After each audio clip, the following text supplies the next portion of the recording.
श्री स्वामी समर्थ. सर्व बंधू आणि भगिनींचे आपल्या चॅनलमध्ये स्वागत आहे. आजचा दिवस तुम्हाला आनंदाचा, सुख समृद्धीचा आणि भरभराटीचा जावो हीच स्वामी चरणी प्रार्थना.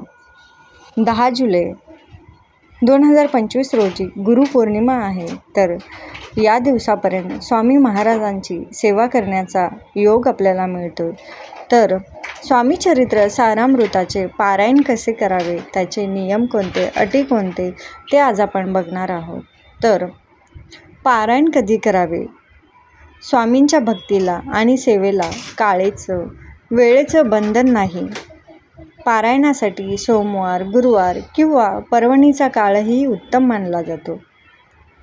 जर तुम्हाला 3 दिवसाचे पारायण करायचे असेल तर दशमी, एकादशी आणि द्वादशी या 3 तिथींना 3 दिवसाचे पारायण करू शकतात.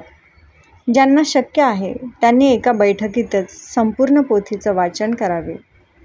आपली श्रद्धा, भक्ती आणि इच्छा यानुसार या संपूर्ण पोथीचे 7, 11, 21 अशी पारायणे करावेत किंवा रोज एक अध्याय वाचला किंवा ऐकला तरीही चालतो.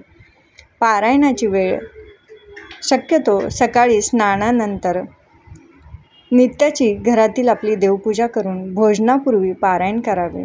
जर तुम्हाला शक्य नसेल सकाळी तर तुमच्या सोयीनुसार वेळेनुसार केले तरीही चालते. पारायणाची पद्धत शक्यतो वेळ ही निश्चित केल्यास उत्तम जाते. स्नान करून शुद्ध वस्त्रे नेसावी, मस्तकी गंध लावावा, घरातील देवाची पूजा करावी आणि त्यानंतरच मग आपली पारायणाला सुरुवात करावी.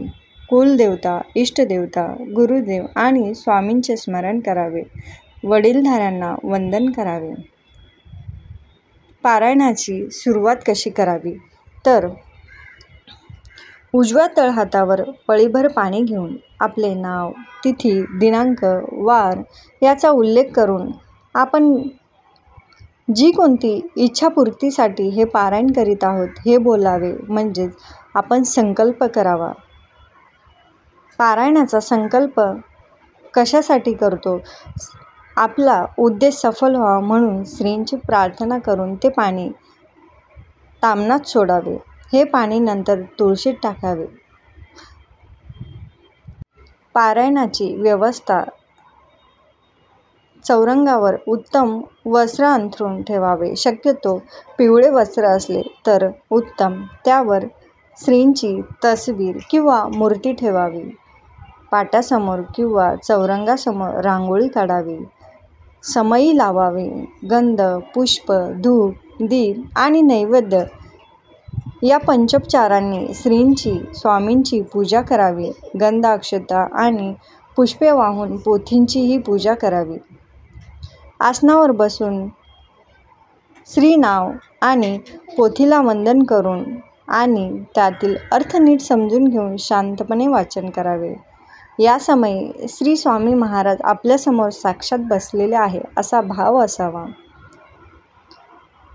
वाचन चाललेले असताना साजूक तुपाचा अखंड दिवा लावावा. पारायणानंतर वाचन झाल्यावर स्वामींच्या फोटोला गंध, हळद, कुंकू आणि फुले वाहावी. उदबत्ती आणि धूप ओवाळून वंदन करावे. नैवेद्य दाखवावा. नैवेद्यामध्ये शक्यतो स्वामी महाराजांना बेसनाचे लाडू, कांदा भजी, पुरणपोळी याचा नैवेद्य दाखवल्यास उत्तम. पारायणाच्या शेवटच्या दिवशी ब्राह्मणास किंवा ब्राह्मण दाम्पत्यास भोजन, वस्त्र आणि दक्षिणा देऊन त्यांचा सन्मान करावा. शक्य नसल्यास 5-7 मुलांना बोलवून त्यांना भोजन देऊन संतुष्ट करावे.